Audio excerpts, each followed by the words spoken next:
तो आज हम लोग एक तो जो पिछले हफ्ते पेपर हुआ था उसका डिस्कशन करेंगे। डिस्कशन होगा, कितने क्वेश्चन थे? 20 क्वेश्चंस का डिस्कशन करेंगे और फिर एक नया चैप्टर पढ़ेंगे, economic growth and economic development. ठीक है, ठीक। तो डिस्कशन इंडियन इकोनॉमी के क्वेश्चंस का होगा और पहला चैप्टर जो आपका था भारतीय अर्थव्यवस्था का स्वभाव और स्वरूप, वो लगभग पूरा हो चुका है। और दूसरा चैप्टर है आर्थिक समृद्धि और आर्थिक विकास, इसको स्टार्ट करेंगे। तो पहले पहला क्वेश्चन देखिए, निम्नांकित कथनों पर विचार करें और कूट से बताइए कि कौन सा विकल्प सही है। तो भारतीय अर्थव्यवस्था मिश्रित अर्थव्यवस्था के रूप में पहचानी जाती है। पहला स्टेटमेंट तो ये है। और मिश्रित अर्थव्यवस्था में आर्थिक शक्तियों का केंद्रीकरण सरकार के हाथों में ना होकर निजी स्वामित्व के पास होता है। तो कौन सा सही है? एक। ठीक है, तो सिर्फ पहला स्टेटमेंट सही है।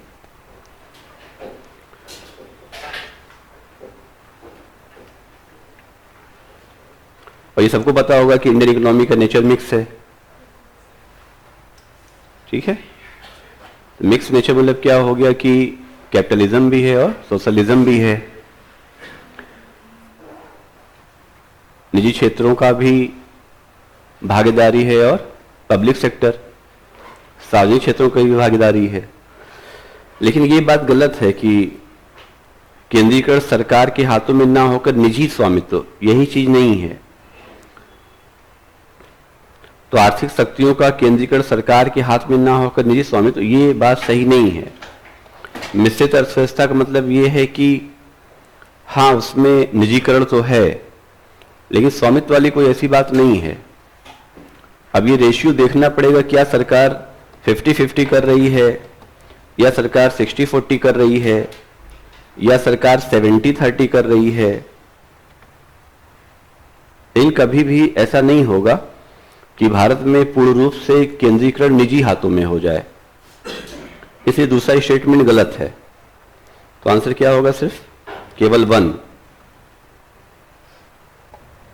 दूसरा क्वेश्चन देखिए, भारतीय अर्थव्यवस्था के स्वरूप के संदर्भ में निम्नलिखित कथनों पर विचार कीजिए।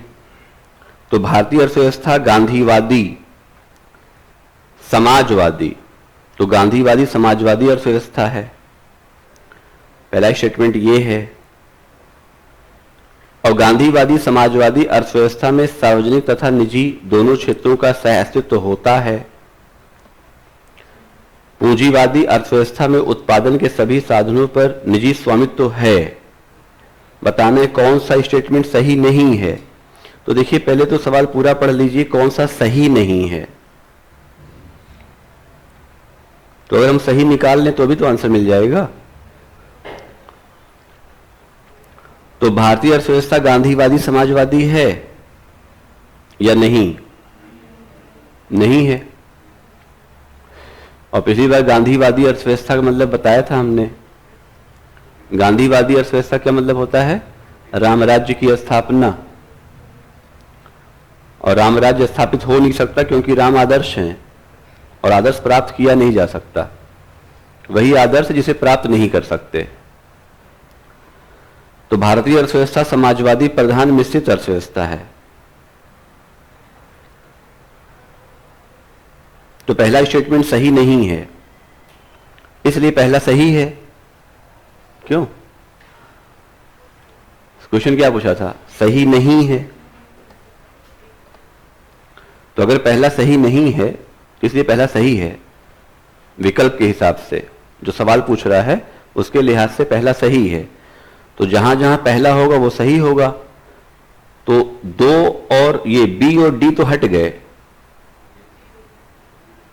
अब हमारा विकल्प 50-50 का हो गया। क्यों?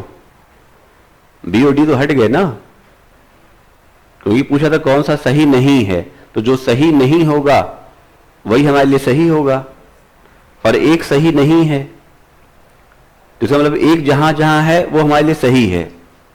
राइट? लॉजिक समझ पा रहे हैं? एक सही नहीं है ना। अब कह रहा है कि गांधीवादी समाजवादी अर्थव्यवस्था में सार्वजनिक तथा निजी दोनों क्षेत्रों का सह अस्तित्व होता है। नहीं, ये भी सही नहीं है। क्यों नहीं सही है? क्योंकि गांधीवादी समाजवादी अर्थव्यवस्था में सामाजिक कल्याण की बात की जाएगी, सबके लिए भोजन उपलब्ध हो इसकी बात की जाएगी, रामराज्य की बात की जाएगी, किसी प्रकार के सह अस्तित्व की बात नहीं होगी। तो ये भी सही नहीं है। तो दूसरा भी जहां जहां होगा वो सही होगा हमारा। अब तीसरा देख लेते हैं। गांधीवादी अर्थव्यवस्था में निजी क्षेत्र हो गई। हाँ, बिल्कुल सही बात है। गांधीवादी अर्थव्यवस्था में निजी क्षेत्र होता नहीं है। गांधीवादी अर्थव्यवस्था में कहा जाता है कि आपके पास संसाधन इतने हैं कि आप पेट भर सकें, पेटी भरने का कोई वहां पर औचित्य है नहीं, तो पेटी भरने से मना करते हैं। पेटी मतलब संदूक। और निजी क्षेत्र का सिद्धांत क्या है? Maximum profit. तो थियरी ऑफ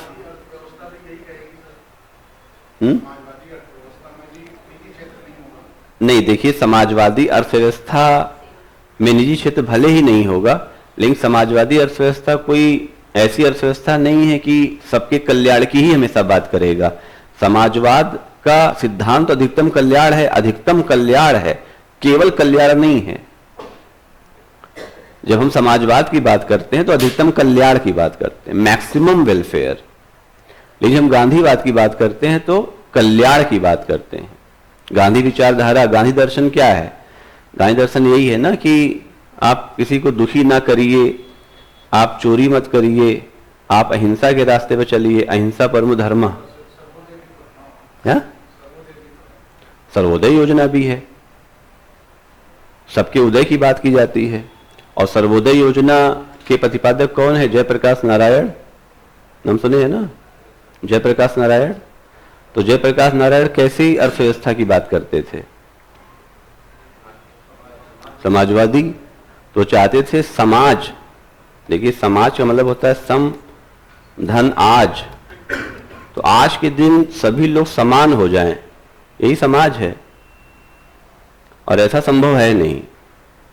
क्या सभी लोग समान हो सकते हैं? समानता एक बुराई है, असमानता गुण है। इसे देखिए, सवाल हमेशा असमानता को लेकर पूछा जाता है, तो समानता एक आदर्श से प्राप्त नहीं किया सकता है। तो तीसरा स्टेटमेंट कह रहा है पूंजीवादी अर्थव्यवस्था में उत्पादन के सभी साधनों पर निजी स्वामित्व होता है। यह बात सच है, इसलिए यहां गलत है। क्वेश्चन पूछा था which of the following is incorrect, और यह सही बात है कि जब आप पूंजीवादी अर्थव्यवस्था लाएंगे वहां पर प्राइवेट सेक्टर रहेगा, तो प्राइवेट सेक्टर पर किसका कंट्रोल होगा? जिनके हाथ में कमान है उन्हीं कंट्रोल होगा। रिलायंस पे किसका कंट्रोल है, या जियो पे किसका कंट्रोल है? अंबानी का है। एयरटेल पे किसका कंट्रोल है? भारती का है। तो जितने भी प्राइवेट सेक्टर है उस पे किसी व्यक्ति का कंट्रोल है। पूरे भारत में कहीं से आप जियो का रिचार्ज करेंगे तो पैसा बंबई ही पहुंचेगा, एक व्यक्ति के पास। लेकिन पूरे भारत में किसी भी सरकारी बस पे चढ़ेंगे तो पैसा सरकार के राजकोष में जाएगा, और राजकोष सबका है। क्यों? जब हम लोग पब्लिक सेक्टर की बात करते हैं यानी सार्वजनिक क्षेत्र की बात करते हैं, और सार्वजनिक का मतलब क्या होता है? सबका, और सबका मतलब सरकार का। सरोकार, जिसका सबसे सरोकार हो, सरकार। और सरकार का मतलब कोई पार्टी नहीं, एक संगठन। क्यों? जैसे हम कहते हैं हमारी सरकार, तो जो लोग थोड़ा पूर्वाग्रह से ग्रस्त होते हैं तो पार्टी पे चले जाते हैं, जबकि सरकार का कोई रूप थोड़ा ना है। सरकार तो एक संगठन है, एक ऑर्गेनाइजेशन है। तो पब्लिक सेक्टर यानी सरकार, प्राइवेट सेक्टर यानी व्यक्ति।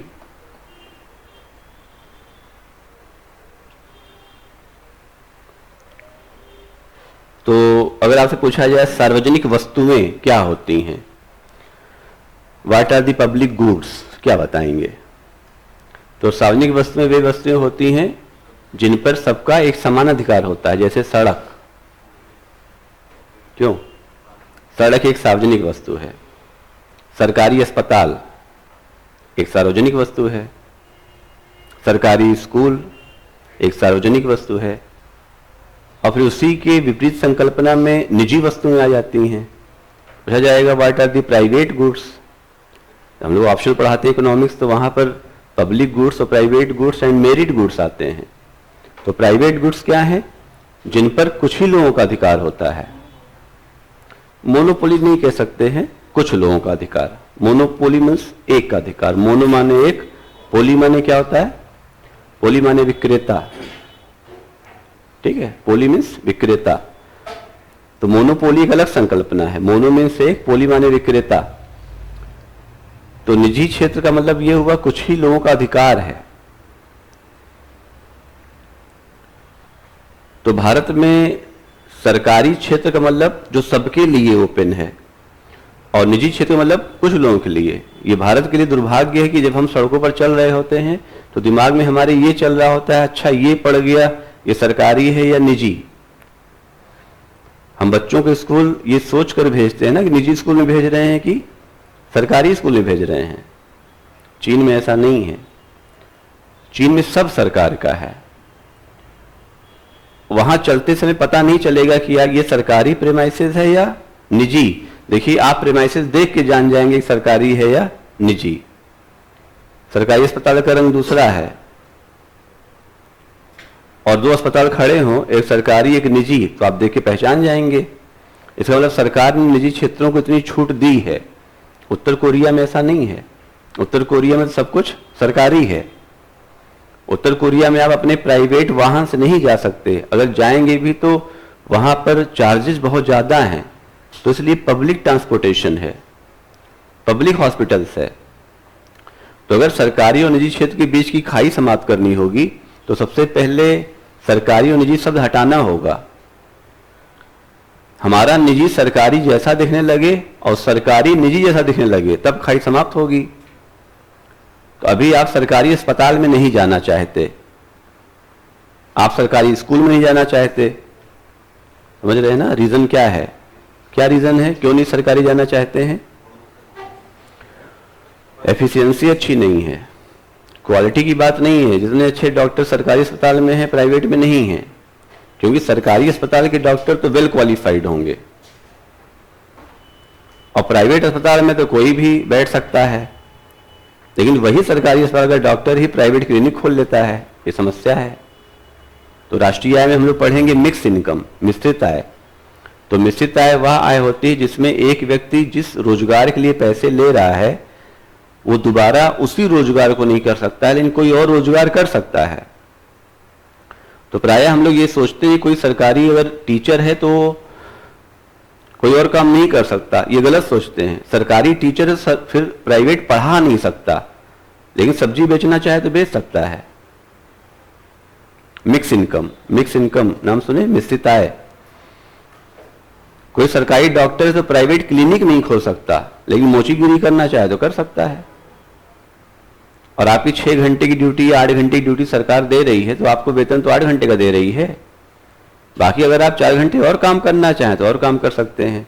तो लोग समझ नहीं पाए। रोक इस बात पर नहीं है कि आप सरकारी हैं तो और दूसरा काम नहीं कर सकते। आप सरकारी हैं तो जिसके लिए वेतन सरकार आपको दे रही है वो काम आप नहीं कर सकते। IAS की ड्यूटी का टाइम क्या है? 24 आवर्स, वो कुछ नहीं कर सकता।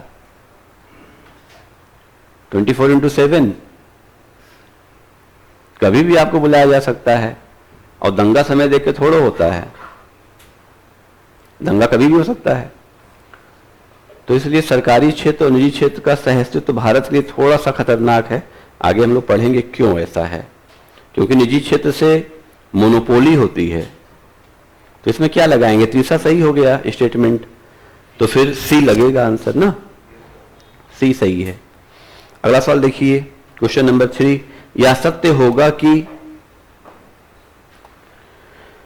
एक खाद्य की कमी और उत्पादन अधिक वाली अर्थव्यवस्था के रूप में भारत को कैसे परिभाषित करेंगे? एक खाद्य की कमी उत्पादन आधिक्य वाली अर्थव्यवस्था के रूप में, एक श्रम आधिक्य और तकनीकी कौशल वाली अर्थव्यवस्था के रूप में,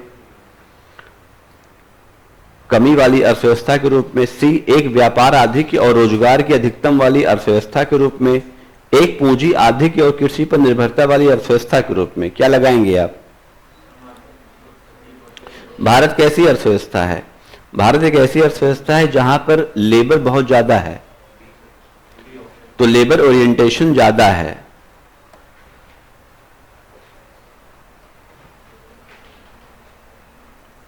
पहला देखते हैं, पहला स्टेटमेंट क्या है? एक खाद्य, देखिए अब खाद्य की कमी नहीं है भारत में ना, खाद्य की कमी नहीं है, इसलिए पहला स्टेटमेंट गलत हो गया। व्यापार आधिक्य और रोजगार की अधिकतम, ये भी नहीं है, सी भी गलत हो गया। एक पूंजी आधिक्य, भारत पूंजीवाद है नहीं, इस डी भी गलत हो गया। बी भी बहुत सही नहीं है, क्योंकि तकनीकी कौशल नहीं है हमारे पास, बहुत ज्यादा है, लेकिन श्रम आधिक्य है, तो हम कह सकते हैं ये सही है। कमी लिखा है, अच्छा नीचे लिखा, राइट, हाँ तकनीकी में कमी। पेपर कुछ ऊपर नीचे है क्या? अच्छा इसीलिए गलत हो गया, ओके। भारत के पास पूंजी आधिक्य नहीं है, कृषि निर्भरता तो है। जिस देश में कृषि निर्भरता है वहां पूंजी आधिक्य आप नहीं कह सकते किसी भी देश में। और भारत जो है सर्विस सेक्टर के बेस पे आगे बढ़ रहा है, प्राइमरी सेक्टर के बेस पे आगे नहीं बढ़ रहा है। और भारत में पूंजी आधिक्य कहां है? हाँ? पूंजी नहीं है, हमारे पास पूंजी नहीं है ना। हाँ कृषि वाला सही है, पूंजी नहीं, सबसे सही आंसर बी है, बी लगाइए। निम्नलिखित में से क्या उचित तरीके से समझाता है कि भारतीय अर्थव्यवस्था एक पिछड़ी हुई या अल्प विकसित अर्थव्यवस्था है? तो क्या भारत में प्रति व्यक्ति आय का निम्न स्तर है? पहला है, तो सी कट गया। क्यों? अगर पहला है तो सी कट गया, एक विकल्प कट गया ना। देखिए जब आप ऑब्जेक्टिव क्वेश्चंस करें तो कोई अगर आपको सही या गलत मिल जाए तो आप विकल्प में चले जाइए और उसको वहां हटा दीजिए, तो फिर आपके सही होने की प्रायिकता बढ़ जाएगी। आय का समान वितरण है, ये भी सही है। बेरोजगारी की अधिकता है, ये भी सही है। गरीबी का अस्तित्व है, ये भी सही है, सब सही है। पहली बार पढ़ाते समय हमने बताया भी था कि भारतीय अर्थव्यवस्था की ये सब विशेषताएं हैं। तो भारतीय अर्थव्यवस्था एक अल्प विकसित पिछड़ी हुई अर्थव्यवस्था है, क्योंकि ये सब चीजें हैं यहां पर। क्वेश्चन नंबर 5, निम्नांकित कथनों पर विचार कीजिए और नीचे दिए गए कूटों का प्रयोग करते हुए सही उत्तर का चयन करिए। अल्प विकसित शब्द सामान्यतः उन अर्थव्यवस्थाओं के संबंध में प्रयुक्त होता है जहां उस देश के लोगों का रहन सहन का स्तर काफी निम्न होता है। सही है या गलत है? उत्पादकता का स्तर कम एवं जनसंख्या का स्तर अधिक होने के कारण भारतीय अर्थव्यवस्था एक अल्प विकसित अर्थव्यवस्था है।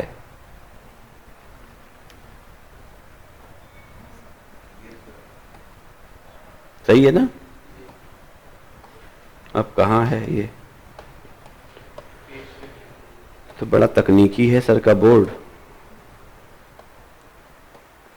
नीचे है। एक मिनट पहले इसको छोटा कर लें।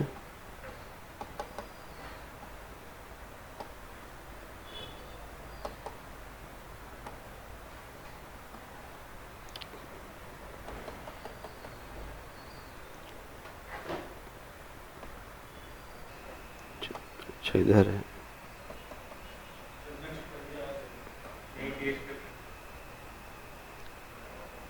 आया, आ गया ना? केवल एक सही है, या दोनों सही है, या क्या लगाएंगे? सी, दोनों सही है। तो दोनों क्या सही है? पेपर नहीं है आप लोग के पास? अच्छा, पेपर है, पेपर से डिस्कशन हो जाए तो ज्यादा सही है। चलिए क्वेश्चन नंबर 6, निम्न कथनों पर विचार करिए और नीचे दिए कूट का प्रयोग करते हुए सही उत्तर चयन करिए। प्राकृतिक संसाधन, शक्ति संसाधन, पूंजी संसाधन देश की वृद्धि में आर्थिक तत्व हैं। सही है, सही है, ठीक है। सामाजिक घटक, धार्मिक घटक और राजनीतिक घटक देश की वृद्धि में अनार्थिक तत्व हैं। अनार्थिक हैं, सही है तो है, हम बता दे रहे हैं। पहला समझ में आ गया कि जो इकोनॉमिक फैक्टर्स हैं वो क्या क्या है इंडिया के लिए। तो एक तो इकोनॉमिक फैक्टर्स हो गए, दूसरे नॉन इकोनॉमिक फैक्टर्स हो गए। नॉन इकोनॉमिक फैक्टर्स तो वे घटक जो उत्पादन नहीं कर सकते या अर्थव्यवस्था में बाधक बनते हैं, वो अनार्थिक कहलाते हैं। जैसे इकोनॉमी को आगे बढ़ने में समाज बाधक बनता है, सामाजिक घटक, तो सामाजिक तत्व। तो सामाजिक तत्व मतलब क्या? सामाजिक ताना बाना, रूढ़वादिता, अंधविश्वास, दकियानूसी परंपराएं, लास्ट टाइम बताए थे। हमारे यहाँ हिंदू ग्रोथ रेट है ना, हिंदू संविदा दर बताए थे। हिंदू ग्रोथ रेट क्या है? तो हिंदू ग्रोथ रेट मतलब क्या? हम सभी लोग हिंदू हैं और प्रायः दकियानूसी, अंधविश्वास, रूढ़वादिता में विश्वास करते हैं। तो इसलिए सामाजिक घटक, धार्मिक घटक, धर्म भी आपको आगे बढ़ने से रोकता है। धार्मिक घटक किसी प्रकार का आर्थिक उत्पादन की बात नहीं करेगा। जब धर्म पढ़ते हो तो यही बताया जाता होगा कि सब मोह माया है, रुपया पैसा सब ईश्वर की प्रार्थना में लीन हो जाइए। धर्म मतलब तो यही लोग बताते हैं, मोक्ष की प्राप्ति कर लीजिए। तो ये भी है अनार्थिक। राजनीतिक घटक ये भी अनार्थिक है। तो सामाजिक, धार्मिक, आर्थिक, आर्थिक नहीं, राजनीतिक, ये सब अनार्थिक है। आर्थिक अनार्थिक में अंतर क्या है? आर्थिक तत्व वे होते हैं जो मुद्रा का सृजन कर पाते हैं, मुद्रा का सृजन या उत्पादन करते हैं। अनार्थिक तत्व वे होते हैं जो ना तो मुद्रा का सृजन करते हैं और ना ही उत्पादक होते हैं। ये बार सवाल पूछा गया था पीसीएस में कि मंदिर में जो दान दिया जाता है वो आर्थिक है या अनार्थिक? मंदिर में किया गया दान क्या है? अनार्थिक है, क्योंकि किसी प्रकार से वो उत्पादन में शामिल नहीं है। देखिए आप लोग भी मंदिर जाते हैं तो 5 रुपए 10 रुपए जो भी है ना, आप डालते हैं। आप पता नहीं क्यों डालते हैं, क्यों डालते हैं? इच्छा पूरी हो। 5 रुपए में आईएएस बनना चाहते हैं, अनार्थिक है पूरी तरीके से। अरुण जेटली ने कहा, जब अरुण जेटली जिंदा थे, उन्होंने कहा था कि जो ट्रस्ट में पैसा जा रहा है वो टैक्स फ्री नहीं होना चाहिए। देखिए बहुत से लोग मंदिर में पत्थर लगवा देते हैं, फिर अपना नाम खुदवा देते हैं, क्यों? या पंखा लगवा दिए या दान कर दिए। दान एक अनार्थिक क्रिया है, आर्थिक क्रिया नहीं है। दान, अनुदान और सहायता 3 शब्द हैं। सहायता क्या होती है? ये भी आर्थिक शब्द है। सहायता, दान, अनुदान और एक शब्द है ऋण। चारों में कौन अंतर बताएगा? सहायता किसे कहते हैं?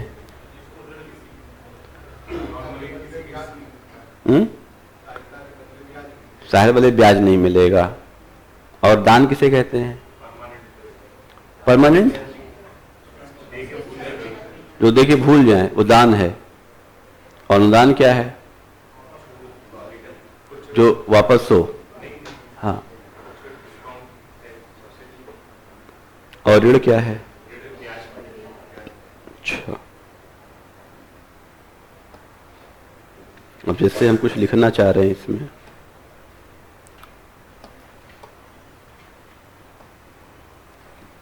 इसको इधर कर देते हैं। एक सवाल लिख रहे हैं, इसका आंसर बताइएगा।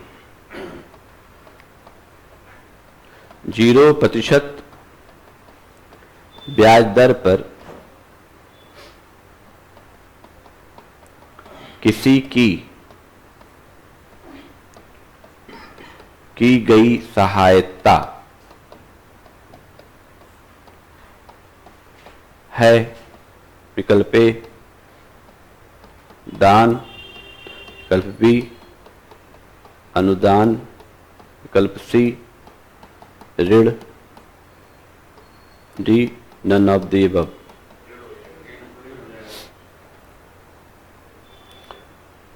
क्यों ऋण होगा? 0% ब्याज दर है ना।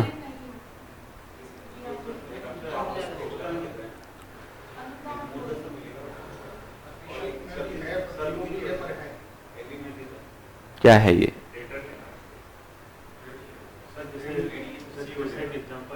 जापान में ज्यादा रहती है, यहाँ पे इंडिया में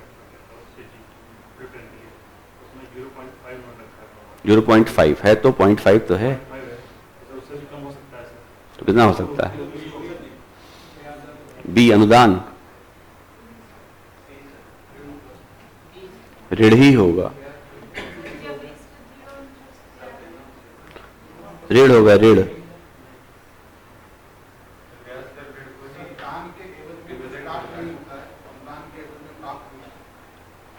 हमने आपको 500 रुपए दिए, 2 दिन बाद आपने हमसे हमने वापस ले लिए, क्या था? ऋण ही तो था। यस, ऋण होता है चाहे 0 ही ब्याज दर क्यों ना हो। और देखिए सहायता में सारे शब्द हैं, सहायता बड़ा शब्द है, तो सहायता में दान भी आएगा, सहायता में अनुदान भी आएगा और सहायता में ऋण भी आएगा। ऋण आर्थिक है, दान अनार्थिक है। दान दे दिए फिर उससे वापसी की उम्मीद नहीं कर सकते आप, वापसी नहीं होती है। अनुदान आर्थिक है क्योंकि यहां पर वापसी हो सकती है या फिर नहीं होती है। जैसे मान लीजिए स्पेशल स्टेट्स है ना, जो विशेष राज्य का दर्जा प्राप्त किए हुए राज्य हैं, वहां पर क्या रेशियो रहता है? 90-10 का रेशियो रहता है कि अगर सरकार ने 100 रुपये किसी विशेष राज्य प्राप्त दर्जा को दिया है तो फिर उसको 10% ही फिर मांगती है, 90% का छूट दे देती है। इसलिए सारे राज्य चाहते हैं उनको कौन सा दर्जा मिल जाए? शेष राज्य का। तो ये तीनों शब्द या चारों शब्द समझिए ध्यान से। तो अनुदान, ऋण और सहायता। तो क्या आंसर लगाएंगे इसमें? सी ना। क्वेश्चन नंबर 7, भारतीय अर्थव्यवस्था की विशेषता के संदर्भ में कौन सा सही नहीं है? तो प्रति व्यक्ति राष्ट्रीय आय में धीमी उद्योग की प्रधानता सही है या गलत? ये गलत है।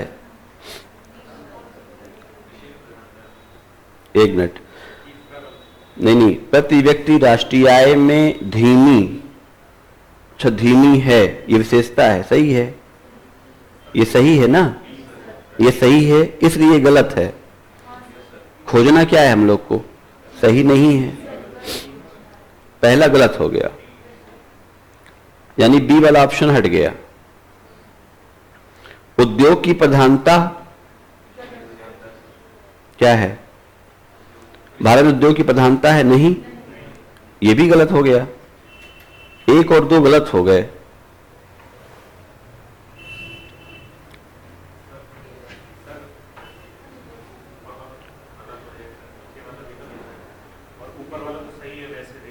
देखिए ऊपर वाला सही है,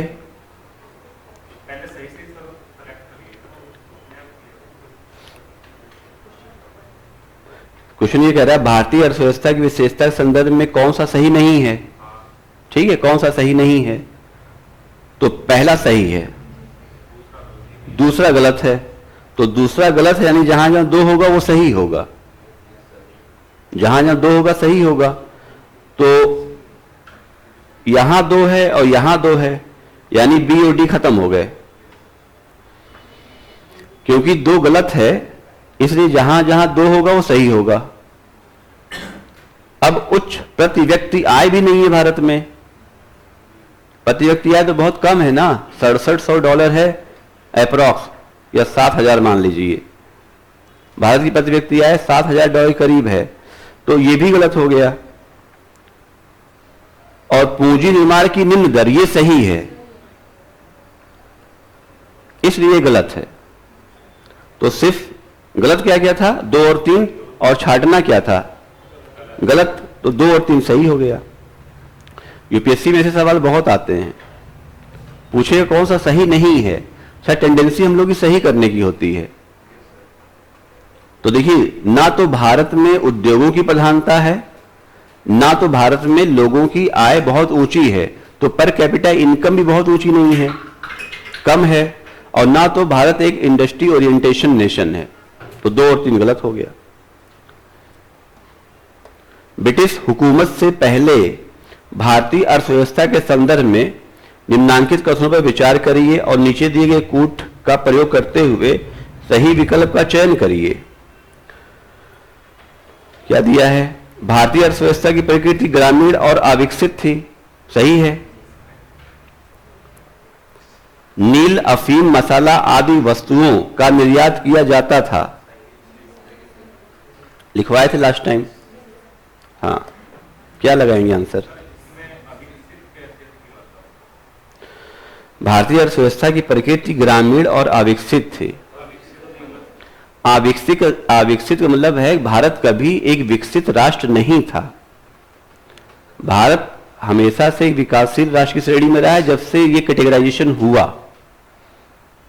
आप पढ़े भारत, आप ये पढ़े भारत प्राकृतिक संसाधनों से संपन्न था, लेकिन कभी नहीं पढ़े होंगे भारत एक विकसित राष्ट्र था। कहीं पढ़े पुरानी किताबों में? भारत उन्नत हो सकता है, विकसित नहीं हो सकता। विकसित के मानक क्या होते हैं कि आपके यहां सारे प्राकृतिक संसाधन अपना अनुकूलतम दोहन कर रहे हो, जीडीपी जीएनपी बहुत अच्छी अवस्था में रही हो, शिक्षा प्रणाली बहुत अच्छी रही हो, साइंस बहुत आगे रहा हो। मेडिकल फील्ड में हम बहुत पीछे थे पहले, अब ये मत कहिएगा चरक संहिता में बहुत आगे थे। देखिए, जो चीज प्रासंगिक रहेगी वो लंबे समय तक टिकी रहेगी। अंग्रेजों के द्वारा बनाई गई चीज प्रासंगिक हुई, इसलिए अभी तक उस ढर्रे पर चल रहे हैं। और जो प्राचीन काल में चीजें अप्रासंगिक थी वो धीरे धीरे विलुप्त हो गई। और देखिए, जीव विज्ञान में आप पढ़ते हैं कि पहले हम लोगों के कान बड़े बड़े थे, कर्ण पल्लव, तो छोटे कैसे हो गए? और हाथी के कान अभी भी बड़े बड़े हैं। और पहले हम लोगों को पुच्छ कशेरुका हुआ करती थी, पढ़े होंगे ना। तो जो चीज इररिलेवेंट होगी वो एलिमिनेट हो जाएगी ऑटोमेटिकली। तो कान हिलाना बंद कर दिए, कान छोटे हो गए। पूंछ हिलाना बंद कर दिए, पूंछ गायब हो गई। क्यों? अब आप देखते होंगे लैमार्कवाद अगर पढ़े होंगे साइंस में, और डार्विनवाद। तो डार्विन क्या कहते हैं कि संघर्ष की उत्तरजीविता, survival of the fittest. UPSC का एग्जाम डार्विनवाद है। जो बेहतर संघर्ष करेगा, बेहतर नंबर लाएगा, वो आईएएस हो जाएगा। समझ में आया? और लैमार्क का क्या है, वो परिवेश के हिसाब से। तो जिराफ की गर्दन लंबी कैसे हो गई? क्योंकि जहां जिराफ पाए जाते थे वहां घास ऊंची ऊंची थी, पेड़ ऊंचे ऊंचे थे, तो लगातार प्रैक्टिस किए तो गर्दन लंबी हो गई। फिर कहा जाता है जब आपकी उम्र लंबे होने की हो तो आप एक्सरसाइज करिए, आप लटकिए, आप दौड़िए, आप भागिए। बाकी जीन एक अलग मैटर है, लेकिन आपकी एक्सरसाइज ही तो आपको उस दिशा में ले जाएगी। और जैसे परिवेश में आप रहेंगे वैसा आपका होगा। तो जो अप्रासंगिक है वो खत्म हो गया। इसलिए भारत की अर्थव्यवस्था ग्रामीण, और जब तक ग्रामीण लिखा आएगा अविकसित मानिएगा। और गांव आज भी पिछड़ा हुआ है। आज भारत की अर्थव्यवस्था शहर में विकसित है, इसलिए भारत 2 भागों में बट गया, इंडिया और Bharat. India is the nation of urban areas and Bharat is the nation of rural areas. Manmohan Singh ने डिवीजन किया 2011 में। और मनमोहन सिंह ने कहा कि भारत गांव का देश है, इंडिया गांव का देश नहीं है। दिल्ली तो विकसित है ना, दिल्ली एक विकसित राज्य है। कैसे? अब आप ही लगने से क्या होगा? यहां का प्रति व्यक्ति आय ऊंचा है, यहां उद्योग के अधिक साधन हैं, यहां का ट्रांसपोर्टेशन कनेक्टिविटी अच्छी है, यहां मेट्रो है।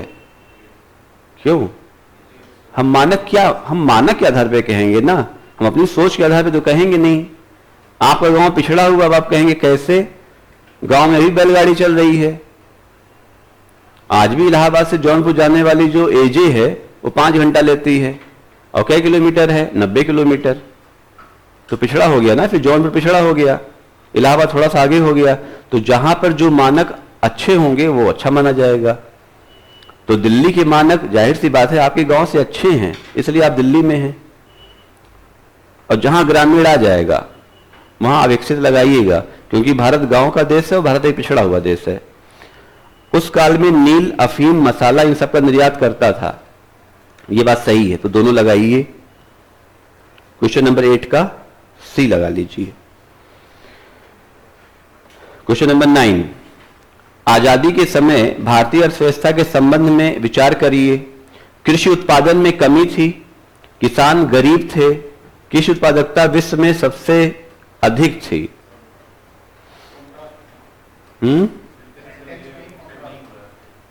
कंट्रास्ट हो रहा है, तो कौन सा सही नहीं है? पहला सही तो है नहीं, क्योंकि उत्पादन भी कम था और उत्पादकता भी अधिक थी। उत्पादकता मतलब होता है प्रति हेक्टेयर उत्पादन की क्षमता। आप 1 हेक्टेयर में कितना पैदा कर सकते हैं वही उत्पादकता कहलाती है। और उत्पादन मतलब होता है टोटल अमाउंट, टोटल प्रोडक्शन। तो पहला गलत हो गया। तो पहला गलत हुआ, इसलिए पहला सही है, क्योंकि पूछ क्या रहा है। तो पहला सही हो गया। भारी एवं आधारभूत उद्योग इकाइयां विकसित थी एवं उद्योग संगठित भी थे, यह भी गलत है। आजादी के पहले भारत में कोई इकाइयां ऐसे संगठित नहीं थी, भारत ही संगठित नहीं था, इकाइयां कहां संगठित होंगी? सी लगा लीजिए।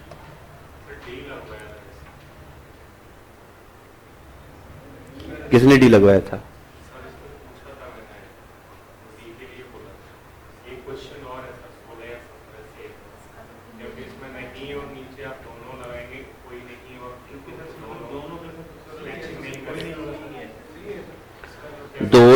दोनों सही नहीं है ना, तो कौन सही नहीं है? तो दोनों सही नहीं है।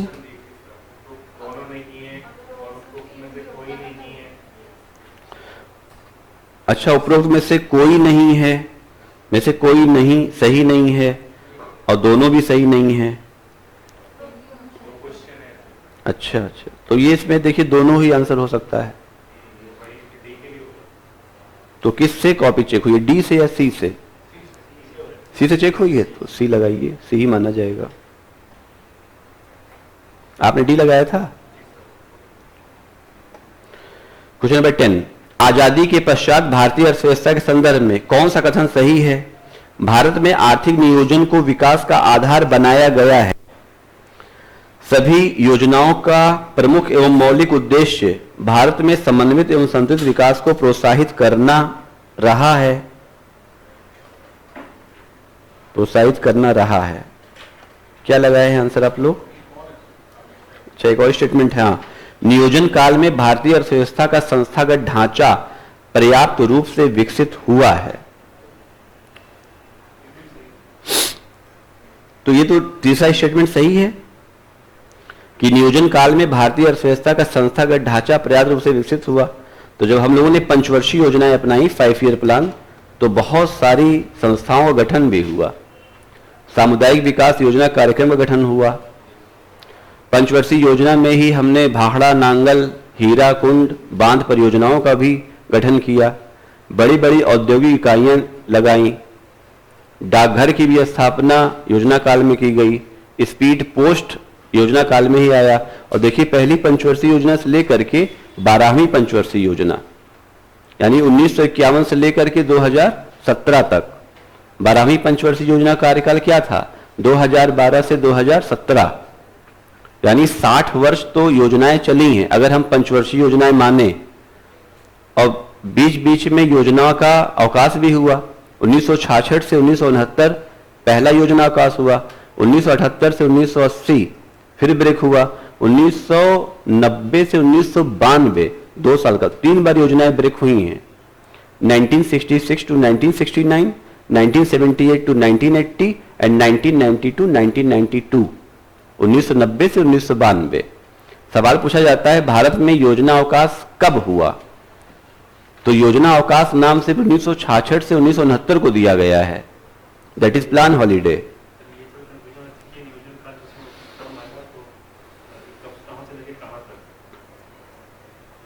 क्या कह रहे हैं आप?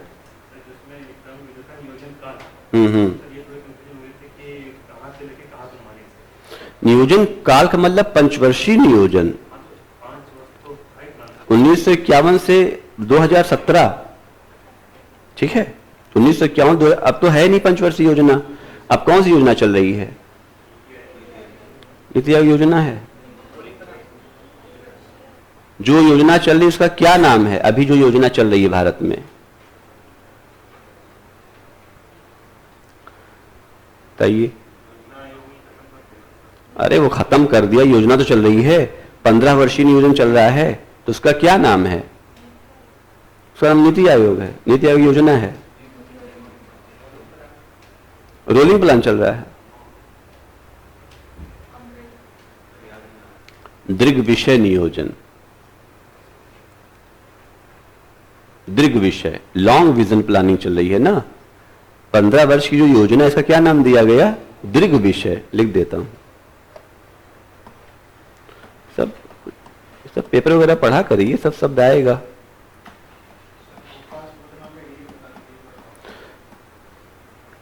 ईयर बता दे अवकाश योजना का। 1966 टू 1969, 1978 टू 1980, 1990 टू 1992। इतने वर्ष योजनाएं अनाच्छादित रहीं। कितने वर्ष? 3, 2, 5 और 2, 7।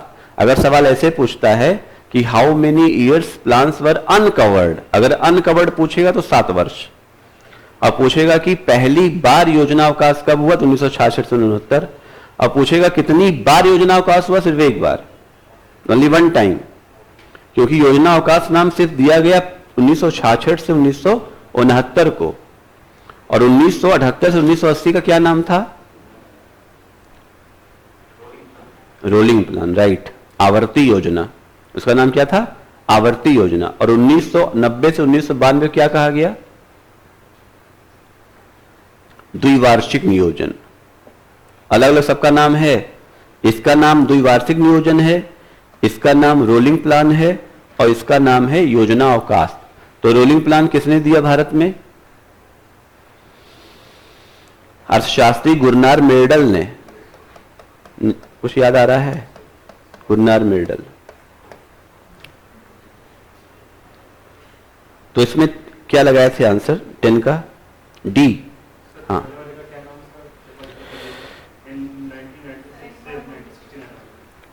हम आपको पंचवर्षीय योजनाएं पढ़ाएंगे, घबराइए नहीं, ठीक है, और डिटेल पढ़ाएंगे। अभी तो सिर्फ डिस्कशन हो रहा है तो कुछ चीजें लिंक कर दे रहे हैं। किसका? दीर्घ विषय की योजना 2017 से 2032 है। 1 अप्रैल 2017 से लेकर के 31 मार्च 2032 तक 15 वर्षीय योजना चलाई गई, जिसमें 7-7 वर्ष पे इसका क्या करना है? रिवीजन, यानी जिसे कहा गया रणनीतिक योजना या स्ट्रेटेजिक प्लान। सब तो न्यूज़पेपर में बहुत आता है, आप लोग पढ़ा करिए न्यूज़पेपर। हिंदी में नहीं आता है? बिजनेस स्टैंडर्ड पढ़िए हिंदी में, अगर अच्छी इकोनॉमी सीखना चाहते हैं तो कोशिश करिए पढ़ने की। हिंदी में तो आता है बिजनेस स्टैंडर्ड। बिजनेस स्टैंडर्ड कोई पढ़ता है इसमें? तो 15 दिन कैसे पढ़ रही? बिजनेस स्टैंडर्ड ले लीजिए, page number 4 and page number 5 most important है। नहीं खरीद रहे हैं तो बहुत सारे ग्रुप चल रहे हैं, सब में आता ही है। पेज नंबर 4 पेज नंबर 5 पढ़िए, वहाँ एडिटोरियल आता है हिंदी में, बहुत अच्छा एडिटोरियल रहता है। अच्छा पढ़ सकते हैं तो पहला पेज ही पढ़िए, पहला पेज थोड़ा टेक्निकल रहता है। 12 आधारभूत ढांचा के संदर्भ में निम्नलिखित कथनों पर विचार करिए। इसके अंतर्गत शक्ति, परिवहन, बैंक, विज्ञान, तकनीकी शिक्षा, स्वास्थ्य आदि को सम्मिलित किया जाता है। कौन सा कथन सही नहीं है, याद रखिएगा, सही नहीं खोजना है। आधारभूत ढांचा में शक्ति है, परिवहन है, बैंक है, विज्ञान नहीं, ये सब नहीं है। आधारभूत ढांचा के सब अंग तो हैं, सही नहीं है ना, तो ये सब तो हैं, ये सब तो है, राइट, सब है। आजादी के समय भारत में उपरोक्त सभी आधारभूत ढांचे उपलब्ध थे, ये गलत है। क्या लगाएंगे आंसर?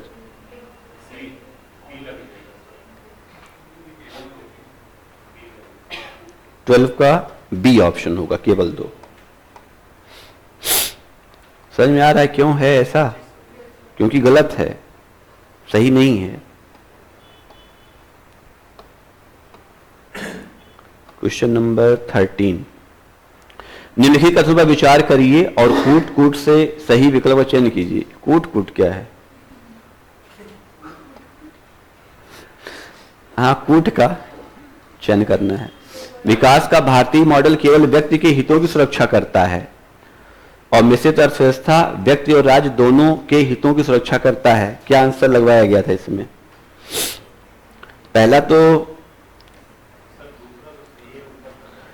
विकास का भारतीय मॉडल केवल व्यक्ति के हितों की सुरक्षा करता है, ये गलत है और सही विकल्प चुनना है, तो केवल 2 सही है। लेकिन इसमें ऑप्शन पहले की तरह दे रखे हैं, 9 की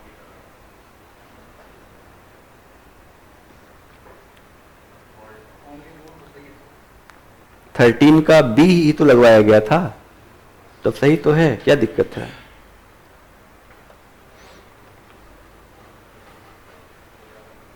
देखिए, आईएएस के सवाल देखते ही नहीं हो जाएंगे, आपको पढ़ना तो पड़ेगा ढंग से। आप सोचिए फटाफट देखे हो जाए, नहीं हो पाएगा। आप ध्यान से पढ़िए। कह रहा है कि विकास का भारतीय मॉडल केवल व्यक्ति के हितों की सुरक्षा करता है, गलत है।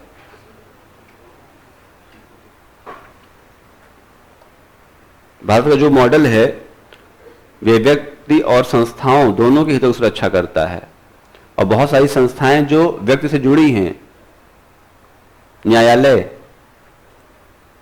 जुड़ा है कि नहीं, मानवाधिकार आयोग, तब अल्पसंख्यक आयोग, बहुत सारे हैं, तो सिर्फ इसमें ऑप्शन होगा बी। निम्नलिखित कथनों पर विचार करिए और कूट से सही विकल्प का चयन करिए। कौन सा बता दें? सर इसमें तो सर मैंने केवल 2 ही लगाया था, 13 वाले में। हाँ हाँ, जिसमें लिखा था राज्य के हितों की भी सुरक्षा करता है। मिश्रित अर्थव्यवस्था व्यक्ति और राज्य दोनों के हितों की सुरक्षा करता है। हाँ, सही तो है। राज्य के हितों का इसको थोड़ा एक्सप्लेन करते हैं। राज्य के हितों का मतलब, राज्य का मतलब क्या हुआ? देश, और देश का मतलब हुआ देश में उत्पादन के साधन, और मिक्स इकोनॉमी मतलब क्या हुआ? समाजवाद और पूंजीवाद दोनों ही। तो समाजवादी अर्थव्यवस्था है ना भारत की, समाजवाद प्रधान मिश्रित अर्थव्यवस्था है। और समाजवाद क्या बताता है? अधिकतम कल्याण। तो सिर्फ भारत का विकास मॉडल ये नहीं है कि व्यक्तिगत तौर पर आपकी रक्षा करेगा। तो जो विकास मॉडल भारत का है मिक्स इकोनॉमी, वो व्यक्तिगत भी है और देश के लिए भी है। कैसे हम लोग कहते हैं भारत की अर्थव्यवस्था का नेचर कैसा है? मिश्रित। 14, निम्नलिखित कथनों पर विचार करिए और कूट से सही विकल्प का चयन करिए। भारतीय अर्थव्यवस्था में प्राथमिक क्षेत्र का दूसरा सबसे बड़ा योगदान है, सही या गलत?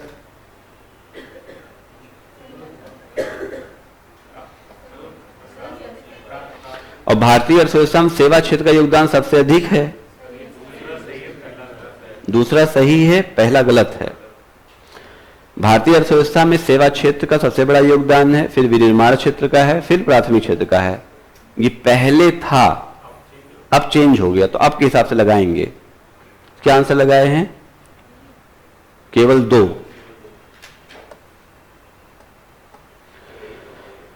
निम्नलिखित कथनों पर विचार करिए। भारतीय अर्थव्यवस्था का स्वरूप समाजवादी उदारवादी दोनों है, सही या गलत? और भारतीय अर्थव्यवस्था में उत्पादन के साधनों पर निजी, ये भी सही है, दोनों सही है ना। ये हो गया 5। तो क्वेश्चन नंबर 16 करना है। काफी टाइम तो इसमें चला जा रहा है कि हाँ, ये सोचना पड़ेगा इसके बारे में कुछ तो।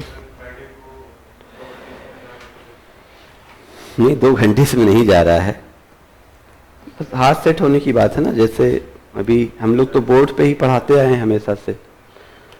सर इजीली पढ़ा लेते हैं इस पर, थोड़ा हम लोग को दिक्कत है। क्वेश्चन नंबर 17 ना कि 16? 16।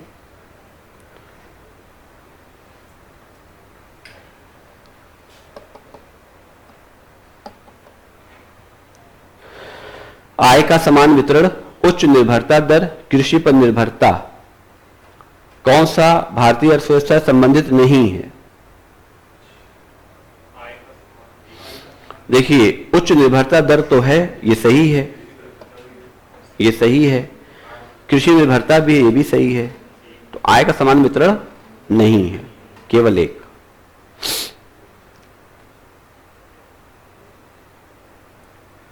निम्नलिखित में से कौन सा कथन सही है? भारतीय अर्थव्यवस्था में निजी एवं सार्वजनिक दोनों क्षेत्र की विद्यमानता है और भारतीय अर्थव्यवस्था में केवल प्राथमिक द्वितीयक क्षेत्र की विद्यमानता है। गलत, ए लगा लीजिए।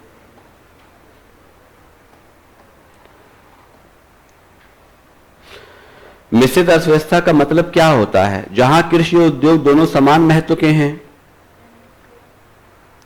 जहां राष्ट्रीय अर्थव्यवस्था में क्षेत्र के साथ साथ निजी क्षेत्र भी विद्यमान हो।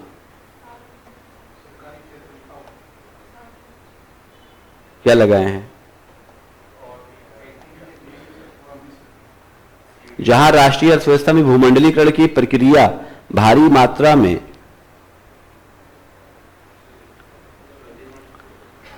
स्वदेशी से प्रभावित हो, जहां आर्थिक नियोजन और विकास में केंद्र और राज्यों की समान भागीदारी हो। हाँ, बी सही है।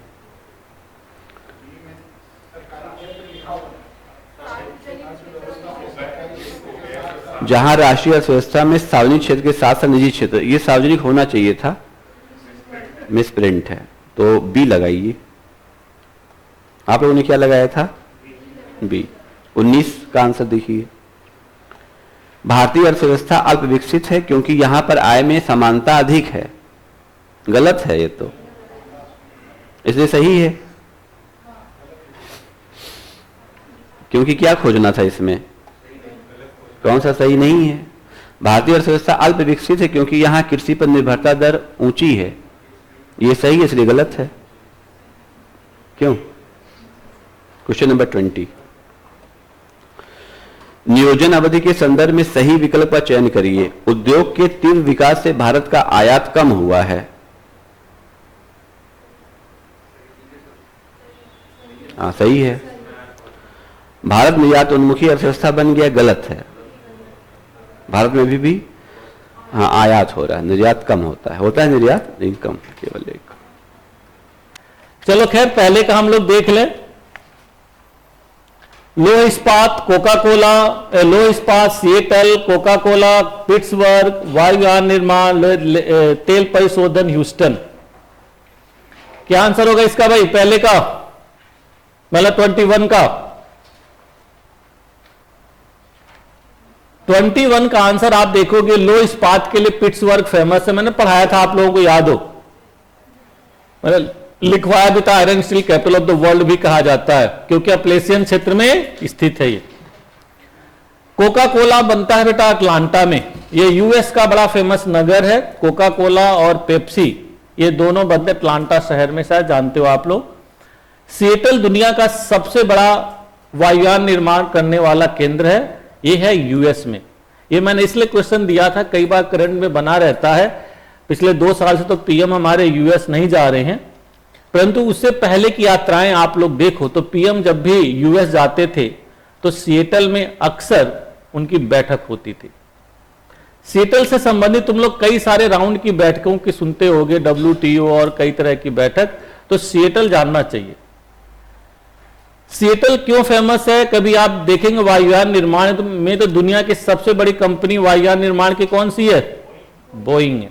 और बोइंग के सीईओ से कभी हमेशा देखना सीएम पीएम की बैठक जरूर होती है। जब भी यूएस गए तो ऐसा नहीं हो सकता कि बोइंग के सीईओ से बैठक उनकी ना हो, कभी ध्यान देना आप लोग। तो इस तरह से सिएटल को जानना चाहिए। यानी कि बोइंग कंपनी दुनिया की सबसे बड़ी सिविलियन प्लेन बनाने वाली कंपनी है। तो आप लोगों ने एफ सीरीज सुना होगा, एफ सीरीज फाइटर प्लेन्स, नहीं सुना? सरप्राइजिंग भाई। एफ सीरीज तो जानते हैं, F-16, F-18, F-22A, F-35 सुना है कि नहीं? तो दुनिया के सबसे खतरनाक फाइटर प्लेन्स में माने जाते हैं। उसी के पैरेलल हमारा सुखोई है। तो जो वो बनाने वाली कंपनी है लॉकहीड मार्टिन, सुना है लॉकहीड मार्टिन? जो दुनिया की दूसरी फाइटर, सबसे बड़ी फाइटर प्लेन बनाने वाली और सिएटल की दूसरी सबसे बड़ी कंपनी है। दोनों का मैन्युफैक्चरिंग हब यहीं पे है। चलिए, वायुयान निर्माण हो ही गया। तेल परिशोधन, ये मैंने बताया था कि अभी पीएम गए थे Texas. Houston petroleum capital of the world भी कहा जाता है। और आपको मैंने बताया था, इसको जाते जाते हिंट में दे के गया था, गल्फ ऑफ मैक्सिको बताया था ना, पेट्रोलियम के लिए बहुत फेमस है। और मैंने हिंट दिया था गल्फ स्टेट, गल्फ स्टेट। तो गल्फ स्टेट में टेक्सास भी है, लगा हुआ बाउंड्री, उसकी ध्यान रखना। एंड पेट्रोलियम के लिए यूएस में सबसे ज्यादा फेमस है, बहुत बड़ा हो। फिर सूची, Seattle, Hollywood, Phoenix, Las Vegas. Seattle कहां पे है भाई? वाशिंगटन में है। पश्चिमी तट पे आप लोग जाइए जल्दी से, नॉर्थ अमेरिका का मैप खोलो फटाफट। ये मैंने हर डायमेंशन से क्वेश्चन जोड़ दिया है कि ये चर्चा में हो सकता है कभी स्टेट से पूछ दे। पॉलिटिकल मैप देखो सामने, तो पॉलिटिकल मैप में वेस्ट कोस्ट पे यूएस का एकदम ऊपर साइड में देखो वॉशिंगटन स्टेट मिलेगा आपको, मिला वॉशिंगटन। कनाडा की बाउंड्री के पास देखो मिलेगा वहां पे। तो वॉशिंगटन, सिएटल जो है वॉशिंगटन में है, एप्पल के लिए बहुत फेमस है ये। बॉलीवुड ये आपका कैलिफोर्निया में है। कैलिफोर्निया कहां पर है? कल कुछ दिन मैंने पढ़ाया भी था। कैलिफोर्निया आपका फेमस है उसके लिए, क्या बोलते हैं, कैलिफोर्निया में ही लास वेगास है, सैन फ्रांसिस्को, देखो वेस्ट कोस्ट पे सारे सिटी होंगे, मिला। फिनिक्स एरिजोना देखो वहीं पे होगा, एरिजोना का भी डिस्कस हुआ था, एरिजोना मरुस्थल, एरिजोना स्टेट होगा वहां पे। देखो कैलिफोर्निया के जस्ट बगल में देखो एरिजोना स्टेट होगा यूएस का, और उसकी कैपिटल फिनिक्स होगी। देन लास वेगास, ये नेवादा में है, वहीं पे एरिजोना के जस्ट बगल में देखो लास वेगास होगा। ये कुछ दिन कोई बच्चा बोल भी रहा था कैसीनो के लिए, तो इसी यही कैसीनो के लिए। ओजार्क पठार बताया था यूएस में है। सोनारन संयुक्त राज्य में, सोनारन आपका मैक्सिको में है। इसमें युग में ढूंढना है, आंसर सी है इसका। ओजार्क यूएसए, सोनारन गलत हो गया। सेरा निवेदा यूएसए में, अंगावा पठार कनाडा में है। आप नॉर्थ ईस्ट में देखो, कनाडा के फिजिकल मैप में देखो, कनाडा के नॉर्थ ईस्ट में अंगावा, वहां पे लिखा होगा लेब्राडोर वाला जो एरिया होगा वहीं पर अंगावा प्लेटू लिखा होगा आप में, मिला कि नहीं? ढूंढो बेटा ढूंढो, थोड़ा सा मिलेगा। एक मिनट रुक जाओ, ये देखो यहां पे अंगावा होगा इस एरिया में, फिजिकल मैप में देखो लेब्राडोर अंगावा होगा वहां पे। अरे बेटा फिजिकल मैप में देखो, जहां देख रहे हो वहीं पर लिखा होगा अंगावा, एकदम वहीं पर लिखा होगा, देखो बेटा। फिर सूची 1 को सूची 2 से सुमिलित कीजिए। लेक रीजन पढ़ाया था। लेक रीजन का सबसे इंपॉर्टेंट डायमेंशन होता है आपके नगर, यानी कि झील और उनके किनारे स्थित नगर। ये मैं कुछ इस डायमेंशन से छोड़ दिया था कि देखो कुछ सेल्फ स्टडी कुछ करके आते हैं कि नहीं। अतुल कुछ किया था कि नहीं ये तो हवा में नहीं लगा होगा। हाँ, तो थोड़ा सा सेल्फ स्टडी करो बेटा। डुलूथ, आप अपने मैप में देखो, पॉलिटिकल मैप में सुपीरियर झील के किनारे डुलूथ होगा, देखो जल्दी से फास्ट, मिल गया। फिर वहीं शिकागो देखो, मिशिगन लेक के एकदम नीचे होगा, मिल गया। डेट्रॉइट देखो, वहीं पे ईरी लेक होगी, ईस्टर्न साइड में, मिशिगन के ईस्ट में ईरी लेक होगी, मिल गई। एंड देन टोरंटो देखोगे, वहीं पर आपको एकदम पूरब साइड में जो ओंटारियो लेक होगी वहां पे मिल गया होगा। ठीक है, तो ये इंपोर्टेंट सिटीज को ध्यान रखो, ऑल आर वेरी इंपोर्टेंट। ठीक है, चलिए भाई नेक्स्ट। सहायक नदी युग्म चुनना है, इसका आंसर 2 होगा। असत्य युग्म चुनना है। क्या भाई? रेड मिसिसिपी की है, टेनेसी कोलोराडो की नहीं है। टेनेसी किसकी है? मिसिसिपी की। स्नेक नदी कोलंबिया की, एकदम सही बात है। स्नेक जो है ये कोलंबिया की है, एकदम सही है। एंड देन प्लेट या प्लाटा रिवर ये मिसिसिपी की है, यूकॉन की नहीं है। तो 2 और 4 जो है असत्य युग्म है। रेड नदी देखो मिसिसिपी की होगी, वहीं पे होगी। मिसिसिपी पढ़ाया था, रेड प्लाटा ओहियो। हाँ, अच्छा तो हो 25। मेसाबी ये लोहा के लिए, वर्मिलियन तांबा के लिए ये गलत है। वर्मिलियन ये भी लोहा के लिए फेमस है। आप लोग इस मैप में जहां पर सुपीरियर झील देख रहे हो, देखो आप सुपीरियर झील होगी यहां पे। सुपीरियर झील के जस्ट वेस्ट साइड में यहां पर आप लोग प्लॉट कर लो, 3 बड़ी फेमस खाने हैं यूएस की। पहली है मेसाबी, देखो, वहीं पर दूसरी है वर्मिलियन, एंड तीसरी है क्यूना, और चौथी है मीनामिनी। मीनामिनी, मेसाबी,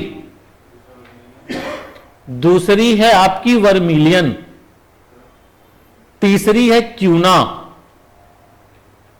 एंड चौथी है आपकी मीनामिनी। क्लियर?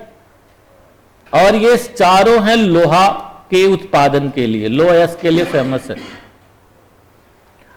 एटलीस्ट आप लोग 2 याद रखें तो बहुत अच्छा है, 4 याद रहे तो बल्ले बल्ले, नहीं तो कोई बात ही नहीं। हाँ बेटा, कुछ कहना चाह रही हैं आप? सुपीरियर लेक के वेस्ट में प्लॉट कर लो, आपके मैप में नहीं मिलेगा। मेरी वाली बुक जो वर्ल्ड ज्योग्राफी है उसमें रिसोर्स वाले पेज पे जाओगे, संसाधन वाले पे, वर्ल्ड की लोहे की बड़ी महत्वपूर्ण खाने, तो उसमें सारा ये मिलेगा, और ये पेपर में पूछी जाती है। ठीक है, ये चारों लोहे की हैं। आपके लिए 2 बहुत है, 2 जान जाओ तो ठीक है, नहीं तो कोई बात ही नहीं। ऊपर वाली 2 आपके लिए इंपोर्टेंट है।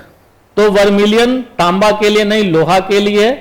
ओंटारियो सोना नहीं, चांदी के लिए।